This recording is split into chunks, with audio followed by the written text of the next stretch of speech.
Once upon a time, there was a building.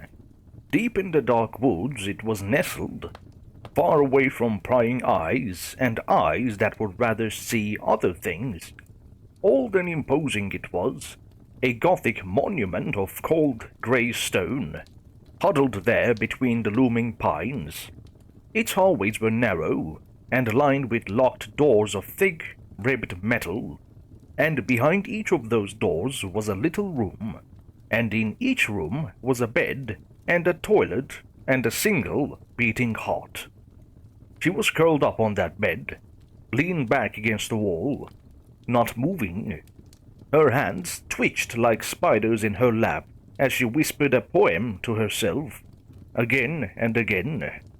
Bright, bright shines the moon. The door came open, with a squeal of hinges and a sound of shoes on stone. She snapped her head up, tilted it from side to side like a bird. Who was it? To judge by the heavy, wheezing breath, it was Dr. Laws, and with him a guest. What sort of guest? Male, she thought. Heavy shoes, a rustling coat. Dr. Laws muttered something to him, something he thought she couldn't hear. Now, I warn you, she's a bit odd. The man didn't reply, and Dr. Laws cleared his throat. Morven, there's someone here to see you. She recognized something about the way he smelled, but she couldn't quite place it. People and earth, and animals of some type, but there was something else, something strange. What's his name? Mr. Ferguson. He's here to... Mr. Andy Ferguson?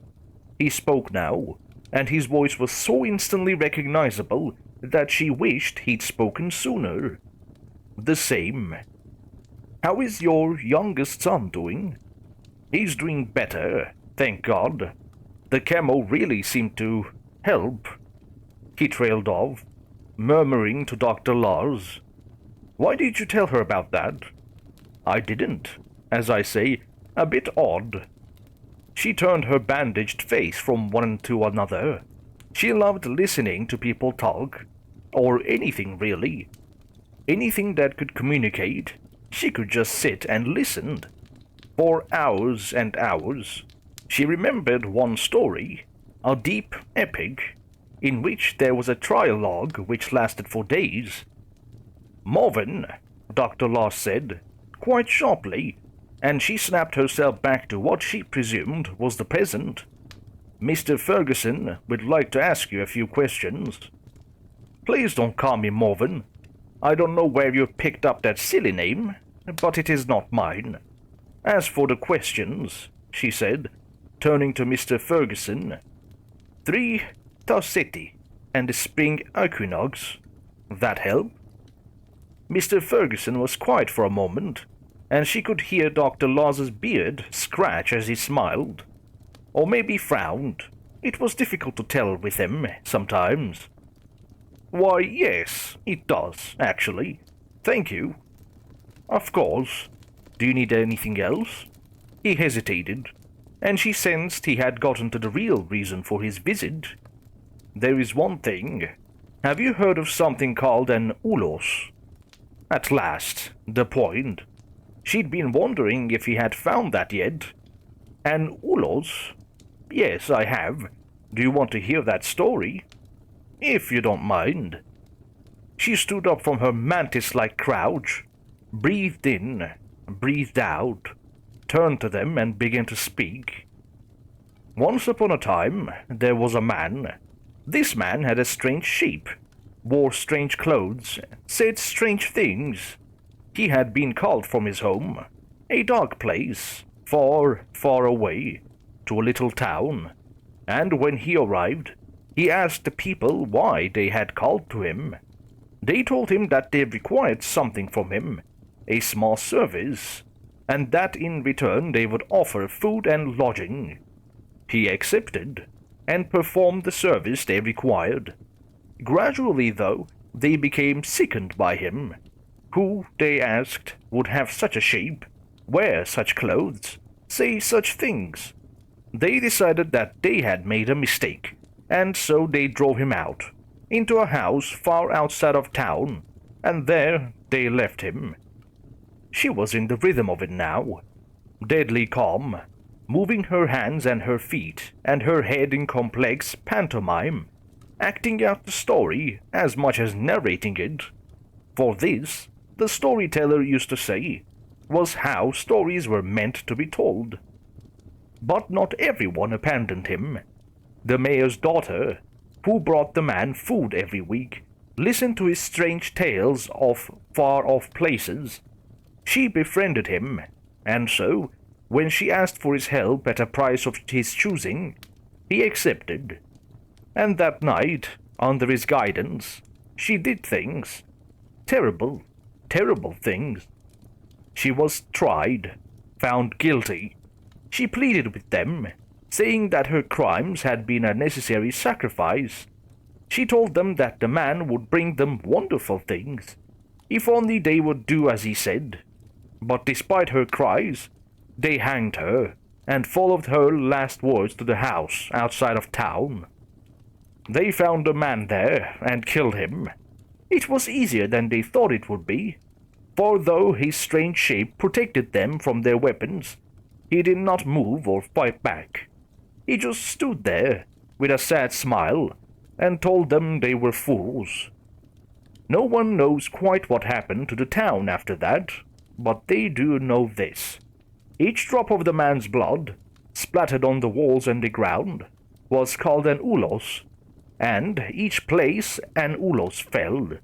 She paused. She could hear Mr. Ferguson's shallow breath, hear the scribble of a pen in a little notebook.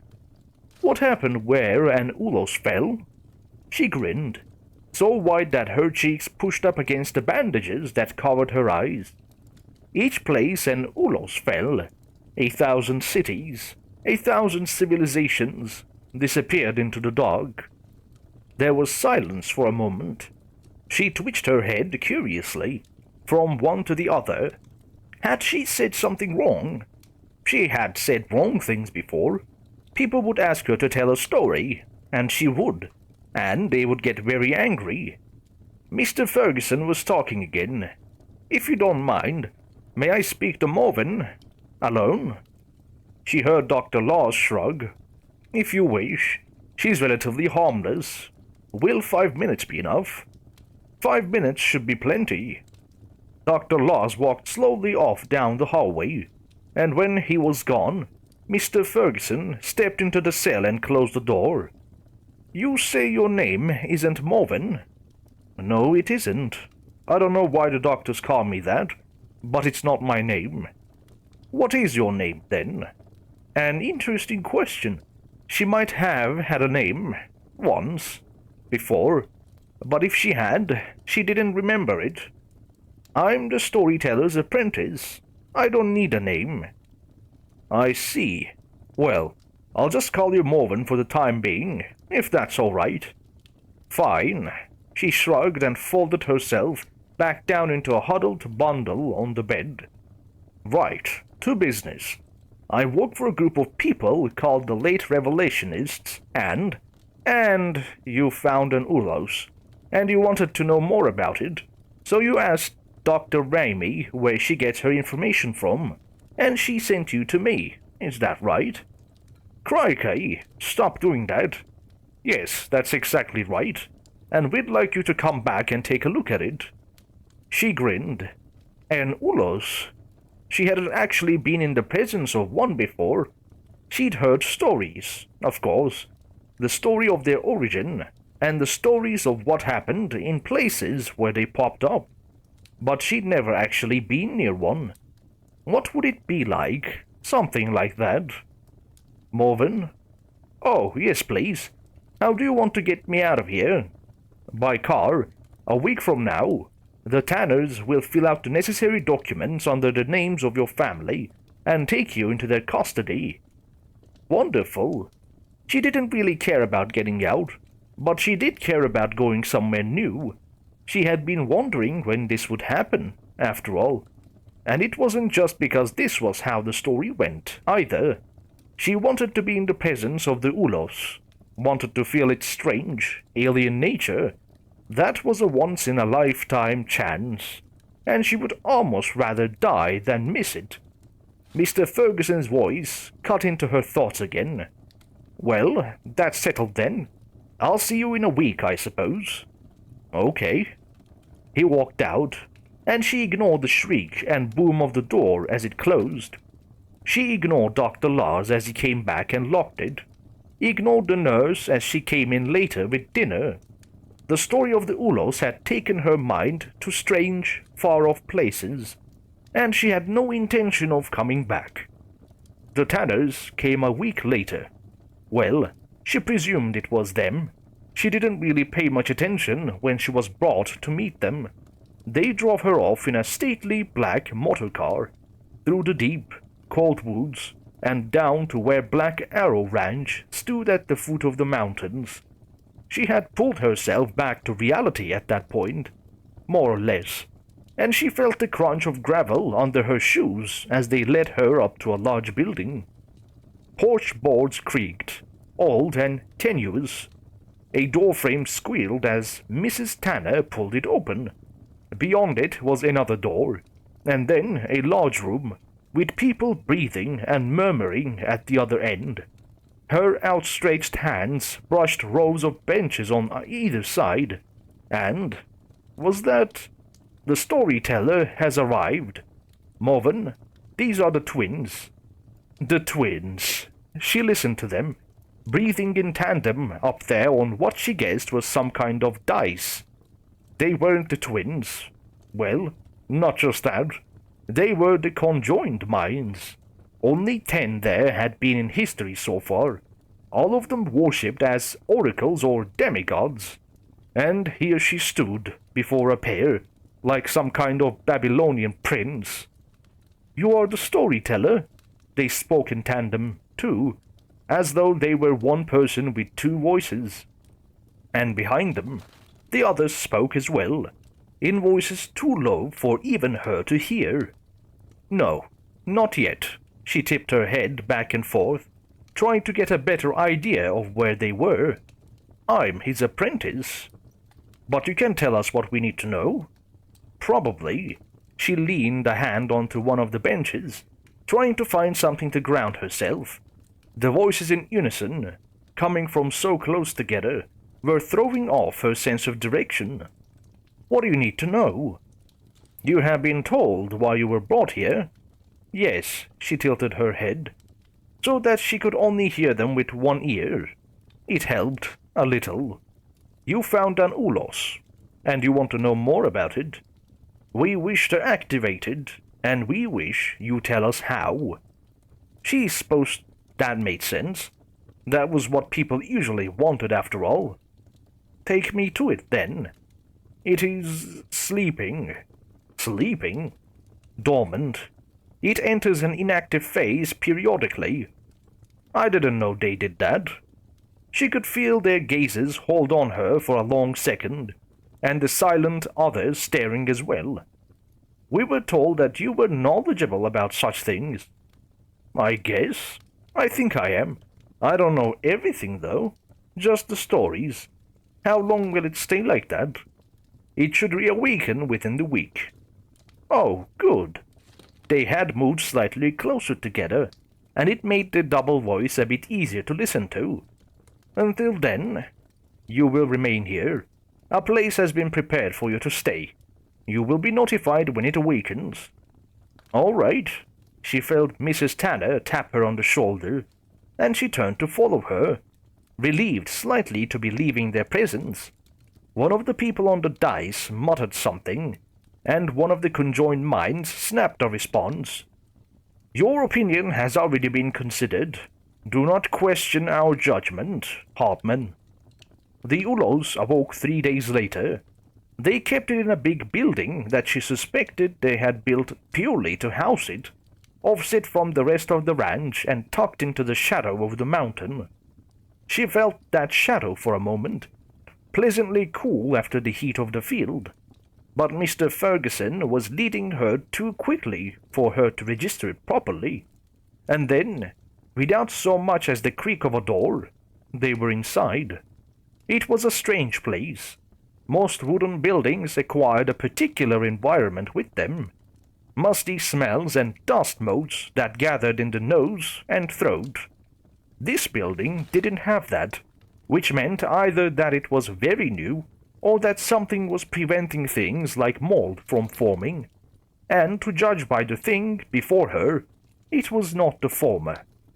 It was huge, a titanic ring, spinning slowly in the air. She could see it, somehow, in her mind, like a monochrome afterimage, or a particularly vivid dream. It had a presence to it that let it imprint itself onto her brain, let it show itself to her. It made a sound, a faint hum and buzz, but a hum and buzz that spoke more of an ancient, forgotten language than of blank white noise. And below the ring, she could see things. "Don't go towards it. There's a hole," Mr. Ferguson had said, but that wasn't why she backed away, or why she laughed slightly under her breath. It was because of the things the Ulos put in her mind, down there where the hole would be, the sort of things that could only exist in imagination, and not the imagination of anything a human could understand. "Well," the conjoined mind said, and she turned towards them, glad to let the Ulos's visions stay behind her. "Can you activate it?" "It isn't active already. If this wasn't active, she couldn't think what was." "Not quite," Mr. Ferguson said. "It's still subconscious. I don't know quite how to describe it. It's awake, but it's not active." "Right." She turned back towards it, stared up at it. It spun there like an immense, empty eye, like a Shidegger in some far-off galaxy. "Can you see it?" She ignored them. In most of the stories of the Ulos, they wanted to communicate. They had something to say to the things that found them. So, how to talk to it? Well, as the storyteller always said, begin at the beginning. She cleared her throat, stood up as straight as she could. "Can you hear me?" No answer, except for Mr. Ferguson's irritated, "Do you think we haven't tried that?" She tried again in a dozen languages of Earth, and then in some 50 that weren't. It ignored her completely, and its quiet hum didn't change. Perhaps it couldn't hear. Has it spoken to any of you at all, or done anything equivalent? No, of course not. We wouldn't be here if it had. How did you find it? We were looking for a new well, little Jamie screamed. Said there was something under the ground.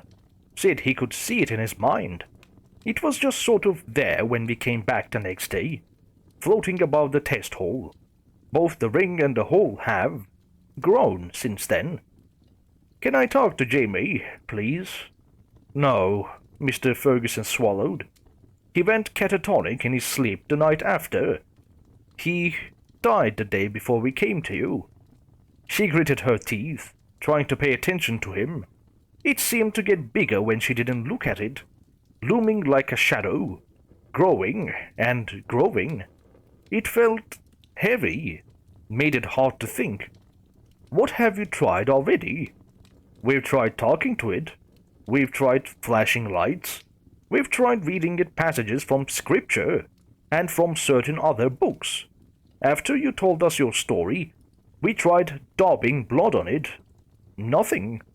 She nodded, but it was more out of habit than anything. The visions were stirring her brain up. Old stories were floating to the surface. Stories of primal and ancient things. Stories of the beings, the civilizations, that had watched the beginning of the universe, and those that would watch its end. Stories that she had forgotten she even knew, overwhelming her already fragile grip on reality. Where was she? Who was she? And why in the name of the void was there an Ulos? A hand grabbed the back of her jacket. "Morven, Don't go too close." She turned, hissed, slashed with one hand like a cat. She was on the ground, suddenly, on all fours, her head dangerously close to that writhing, hollowed-out horror below. Who was this? Barabbas? Erickson? Nahira? Who were the others? Why couldn't she see them? What happened to her eyes? They were pulling her away from it, across rough dirt, across a threshold into open air. Slowly, the visions faded. Slowly, the story settled. She stood, swallowed, brushed some of the dirt off herself. Sorry. What happened? Are you all right?" "Yes, that happens sometimes." She decided not to mention the fact that the reason it didn't happen the rest of the time was through sheer force of will. "You're Mr. Ferguson, right?" "Yes." "Okay, good. I just wanted to make sure." She pulled her jacket around herself, feeling her breathing start to slow. "Morven, are you certain you're all right? What happened?" "It triggered things." "The conjoined minds, now. It spoke to you. What did it say?" No. It didn't say anything. The visions just messed with my head. I should be fine." "And why did you feel the need to attack Mr. Ferguson?" She rubbed her forehead. "I didn't know who he was for a moment. I didn't know who I was. But I'm all right now." "Mr. Ferguson again. When you say visions, the visions it puts in your head, itself, and the things in the hole, you can't see them?" "I don't think so. What are they?" She giggled slightly. "They're not even remotely describable, but they're weird. Is it likely that if you return here, this will happen again?" She didn't recognize that voice. Part of the conjoined mind's entourage, probably. "I don't know. I hope not." A silence, full of whispers and mutters, until finally the conjoined mind spoke up. "Enough. This will be discussed during a meeting. For now, we will return to the complex." They turned and started walking back across the field, and the others followed. They must have had their meeting quickly. She was slightly impressed, actually. This was where the story went wrong, after all, and she had a vague plan to try and get off the ranch before it did. But it couldn't have been more than a few hours before Mr. Ferguson and another person, man? She thought it was a man, came into her room. "What's the matter?" "Morven, I need to tell you something." "What is it?" She stood up, nervously. His tone suggested that he had come for the exact reason she thought he had. "There has been a change of plans." He paused, searching for words. The other man broke in. "The council's come to a decision. They want you moved to the bunker." There it was. The bunker? What for? Mr. Ferguson spoke up again. It's a bunker. No surprises there. It's designed to protect its inhabitants against more or less anything. You should be safe there." "From the Ulos?" "Yes, and its effects on you." He sighed. "Please don't misunderstand me, Morven. I don't like this any more than you do, but the Council is afraid of what could happen if the Ulos had more time to interact with you." "Of course," she sighed internally. But it wasn't as though there was anything she could do about it, or if there had been, she had waited too long to try. "All right, I suppose we'll go then." "Thank you." He sighed with relief, and came over and guided her to the door. The bunker was a corrugated labyrinth, cold and deep and smelling of metal and age. It was accessed by a switchbacking concrete staircase, a staircase that went down so far that she stumbled when it finally stopped in a little square atrium. Beyond was a maze of hissing doors and winding passageways, all of them barren and empty. The only sounds the buzz of a distant generator and the quiet hum of ventilation. By the time Mr. Ferguson said, "Right, this should probably do," she was utterly lost. "Feel free to wander around, I suppose. I'm going to have to lock the entrance, though." "Fine." She ran her hand along the wall, started moving around the room. It was small, blank, and devoid of furniture, except for a little bunk mounted on the wall. She found a corner, curled down into a ball in it. Mr. Ferguson said something else, but she ignored whatever it was he said. Her mind was starting to drift again. It kept drifting, long after he left, while she explored the bunker like the Minotaur in its labyrinth, running her hands over and over its cold walls. It kept coming back to the Ulos. How to activate it? The stories always just said that it was activated, never how. Well, that wasn't quite true. There usually seemed to be a death involved. But how to make use of that? It wasn't as though it wanted to be fed. It wanted to communicate. She needed to know how it spoke. And that thought led off into others. Thoughts of how other things communicated, and the stories associated with them. They were practically infinite after all. She just needed to work out which one. "Morven?" A voice echoed through the metal halls. A familiar voice, one of the conjoined minds. "Morven, are you here?" She began to wander towards it. It intrigued her, in an academic sort of way. Why would the conjoined minds come down here? If they wanted to see her, surely they would have sent Mr. Ferguson. "Morven?" It was right on top of her now, and she flinched as a hand grabbed her shoulder. "Oh, good. You're still here. We were afraid something had happened to you. Have you been eating at all?" "I don't think so." "Why not? There's almost 2 weeks' worth of food going bad in the entryway." "Oh." She took the slice of bread she was offered, nibbled disinterestedly at the corner. "Where's your sibling?" "Up above. We wish to ask something of you." "What is it?" "The Ulos must be activated, soon. There are those on the council who are having doubts, and there is not enough time for them to continue. And we are still completely in the dark as to how to do it." She shrugged. "So am I." "You don't know anything?" "Not really. Only that it wants to communicate, and that however it communicates involves a death." "What? How does that work?" "I have no idea. Believe me, I've been thinking about that this whole time." "Of course." There was silence for a moment as she finished the bread. "How literal was that story you told Mr. Ferguson?" "As literal as any of them are." She swallowed, concentrating on keeping her mind in place, and so she missed part of what they said next. "Literal are the rest of them?" "I don't think that's the right question, honestly. I think the right question is, what's literal and what isn't?" Another silence. "Are there other things like the Ulos?" "Oh, all sorts of things. Nightstones, Krashairi, the inhabitants of the shrouded worlds, and the things that aren't planets that orbit the rotting stars." "And how do you communicate with those things?" She grinned the storyteller's grin, and she told them.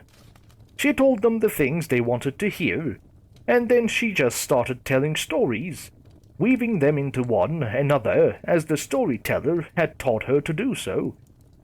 She told them of Yantok and star things, of vast alien intelligences, artificial and otherwise, of the merchant of Kerebros and the ballad of Ikim, the unspeakable. She told them folktales and fragments of epics, stories of structure and the rhythm which made human minds balk with discomfort. And when she was done, she stood there, feeling them watching her and waiting for more. And as they waited, another story surfaced in her brain. She thought she told it, at least, She heard the conjoined minds respond, but it was as much memory as it was speech, playing like a record in her mind. It was, loosely, the story of where the word Ulos had come from, or more accurately, the story of the horrific language that had originally used the term, and the towering things that had spoken it. It was the story of their dark home that was neither a planet nor a star, and of the very strange effects that their presence had on matter, and the way they had communicated. She stopped suddenly. I know how to talk to it. Talk to Ulos? Yes. Do you have a blowtorch? Or something similar? Yes. Why? It needs to be heated up, in very specific patterns, and it needs water. Lots of water. She was walking quickly now, back towards the entrance to the bunker. What now? She heard them running to catch up behind her. I thought you wanted it done quickly. Well, yes. Yes, of course. Whenever you're ready. The conjoined minds watched her as she stared up at the ring swimming psychedelically before her. It was the strangest experience.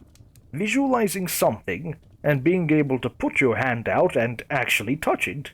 And while ordinarily, using a blowtorch would have been far more dangerous than even she was willing to attempt, the image in her head changed in response to the heat. She could see where she was cutting, well enough to keep from hurting herself. She didn't know how long they stood there, drawing strange symbols onto the Ulos' surface, throwing water onto them when they were completed, and watching it absorb the steam, exchanging the blowtorch fuel cans when it started to sputter. It was a strange ritual, but it was working. She could feel it working, hear it in the growing intensity of the Ulos' hum, see it in the way that it gradually started to spin faster and faster. And then, at last, she stood back, turned off the torch. It's done. Are you sure? It's not doing anything.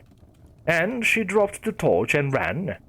She heard the conjoined minds shout something, heard them come running after her. She ignored them. She had activated the Ulos. She had to get away, because when it communicated, it took a life, and she didn't want it to be hers. There was a roar from behind her, and a fluttering sound like fire burning. One of the conjoined minds screamed, and she couldn't tell if it was with fear or with pain. Maybe it was both. She kept running across the field, and then, quite suddenly, she could see. Everything was visible, in the same strange monochrome as the visions had been. There was grass, the gravel path, the cows and the fence, the stars wheeling overhead, and there were other things, mercurial towers of sorts, or tentacles, or pillars of flame, rising from the ground in a perimeter far greater than the bounds of the ranch, and there was a mammoth light from behind her, like a sun glowing in the nighttime sky, and she couldn't help herself. She turned and she looked. The Ulos had risen from the shattered ruins of the building, and had grown 1,000-fold. It was a nesting, intricate mass, hundreds on hundreds of rings, carriage wheels, circles of sigils, up there in the sky, spinning in one dimension, 2, 3, 4, 5. The conjoined minds were there before it, one of them screaming with their hands to their head, the other one an infant child, wailing on the ground. They must have followed her out of the building before they realized what was happening, and beyond it the pillars rose up against the mountains, rose to form a looming hall roofed by the whirling protein stars, and it spoke. It didn't speak through words or any kind of sound. It was all visual. Changes in the trees, the stars, the cows, the pillars. They grew, they stretched, they warped. They lashed like whips, burst into fireworks before reforming into the things from the pit. She stared at it, all of it, baffled, frightened, confused. It was clearly speaking to her, and she had no idea what it was trying to say. She should have stayed. She knew that. The storyteller would have told her to. He would have told her to stay, to collect the story, to tell it again. But the human instincts that were buried under the endless alien tales were twitching and thumping, telling her that she wouldn't be able to tell it again if she didn't run, escape from the looming thing in the sky.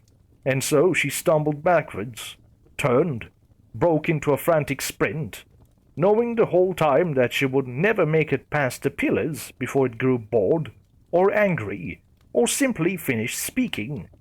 But she ran nonetheless, on adrenaline and fear, towards the drive and the road which her mind associated with safety. And the Ulos fell, with a shock wave that was neither sound nor vibration.